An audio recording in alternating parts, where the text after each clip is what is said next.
Hi, everybody, and welcome to Exegetically Speaking, a podcast of the friends and faculty of Wheaton College, Wheaton, Illinois, and the Lanier Theological Library in Houston, Texas. My name is David Capes, and I am the Senior Research Fellow at the Lanier Theological Library and a former dean up there in Wheaton at the School of Biblical and Theological Studies. Our purpose in these podcasts is really very simple. We want to promote the study of biblical languages, Greek, Hebrew, Aramaic, so we can read the Bible more faithfully, study it more fully, and not just read it, but to live it. Dr. Drew Burlingame joins us today on Exegetically Speaking. He is Assistant Professor of Hebrew and the Department of Modern and Classical Languages here at Wheaton College. He's been with us today, I think you said about 3 times. It's the 3rd time. That's right. Right. It's great to have you, Drew. It's good to be back. Thank you. Yeah. Great to see you face to face. We've had to do this over Zoom, I think, once or twice. This is an improvement. This is definitely an improvement. I love being here on campus and back in the presence of all you guys and everything. So how long have you been at Wheaton College? This is my 2nd year here. You're a graduate of University of Chicago. That's right. Okay. And when did you finish there? Just this last year. Okay. So you're freshly minted PhD. That's right. A little green, but you're ready to go, man. I can tell. That's right. Well, today we're going to talk about 1 Kings chapter 18.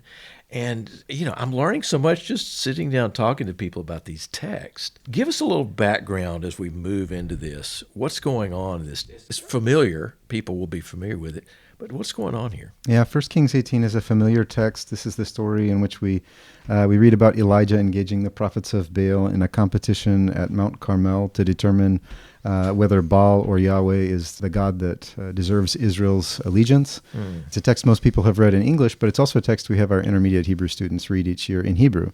And in the process of reading it in Hebrew, some of the challenges that the text presents are appreciated, I think, in a new light for them. Yeah.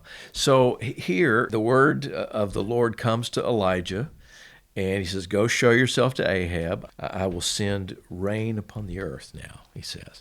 And so Elijah goes to Ahab. The famine had been severe, and Ahab calls to Obadiah. Yeah, so Ahab calls to a man named Obadiah, or as we say, Obadiah. And just by coincidence, the way the Hebrew is expressed here, it says, Ahab called to Obadiah Asher al-Habayit, which means who was al-Habayit. The word al, for first-year Hebrew students, routinely means on or upon. It can also mean over. And students are vaguely familiar that rooftops are usable spaces in the ancient Levant, and so they assume that Ahab is calling to Obadiah, who was on top of the house. Of course, those familiar with other passages in the Hebrew Bible will recognize this isn't the case, but it gives us an opportunity to look at the broader context.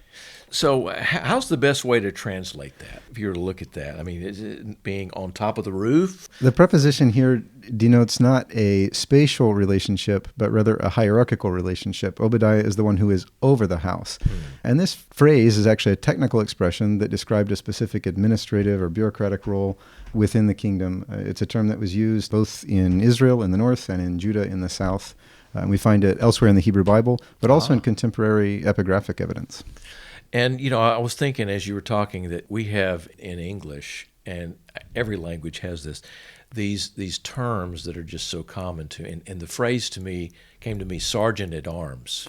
Right. Here's a person, what does that mean exactly? Now, if you're a native speaker, you sort of understand what sergeant at arms means. But if you're a new speaker, and arms, what about his arms? Kind of, you take it very literally. Yeah, and English translations have grappled with how best to render this expression to capture its technical status. Some have suggested major domo, which is simply the head of the house. Yeah. Others go with something like the royal steward.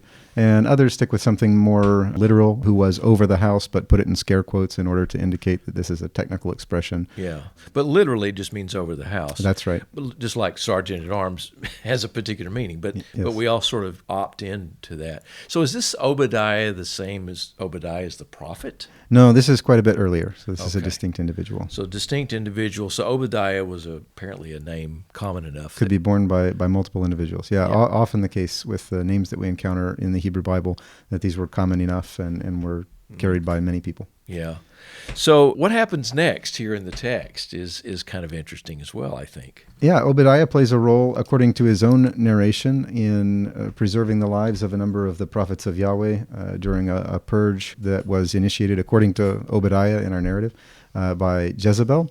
And it says that he hides them in caves and actually provisions them with bread and water. Of course, his position of official authority would have both made that possible, but also would have made it quite risky.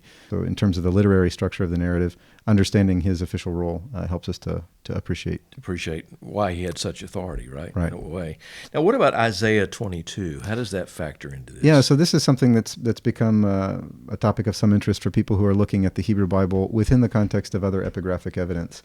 In 1870, an inscription was discovered in the area of Silwan in eastern Jerusalem. It was a burial inscription, and it was fairly damaged, and so it was difficult to decipher. And it wasn't really until 1953 when Nachman Avigad proposed a decipherment of the text. And this is the one that most will follow today, and the text reads as follows. This is the tomb of, and unfortunately the personal name is lost here due to damage, but it says, who is over the house, using this exact expression. There's no silver or gold here, only his bones and the bones of his maidservant with him. Cursed is the person who opens this. So we have this really interesting inscription swearing off any would-be tomb raiders. No grave robbers. You're not going to find anything worth stealing here, so leave me alone. Yeah. What's interesting is that, and the suggestion was made early on, that there's a kind of notable parallel found in Isaiah 22, 15 to 18, where the Lord sends Isaiah to speak a word of judgment against Shebna, who is over the house. He fills this administrative role. And the word of judgment is specifically this. What have you to do here, and whom have you here, that you have cut out here a tomb for yourself, you who cut out a tomb on the height and carve a dwelling for yourself in the rock?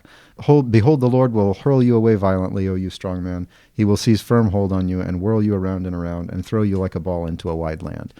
So the judgment specifically targets this official's opulent preparation of a tomb in a high and notable place outside of Jerusalem, probably. And some have suggested that this tomb may actually be the tomb of the administrator in question. Of course, we can't know that, and there's not any way to move that beyond the level of speculation. At the very least, the inscription illustrates the kind of situation that Isaiah was responding to. Yeah. And what would it mean that the Lord hurled him into the wide land? I mean, for people that sort of make a mitzvah out of burial, right, and a requirement out of burial. Yeah, it's certainly a word of judgment coming from Isaiah of Jerusalem here. That you would remain unburied or something to that Potentially. effect. Yeah. Interesting stuff. Dr. Drew Burlingame, thanks for being with us today on Exegetically Speaking. Thanks for having me. It's a pleasure. Thanks to Ian Rosine, Rebecca Larson, and Silvio Vasquez, who help us produce this podcast. Thanks as well to John Lansma, our Wheaton-based director, who makes this podcast possible. We're grateful to Phil Keggy for our music. If you want to study biblical languages, then you need to consider Wheaton College. Whether you're an undergraduate or a graduate student, we have amazing programs, our first-rate faculty, and some of the best students in the world. So go to the website, www.wheaton.edu, and look for modern and classical languages. Get started today. If you have questions about this or any of our podcasts, we'd love to hear from you.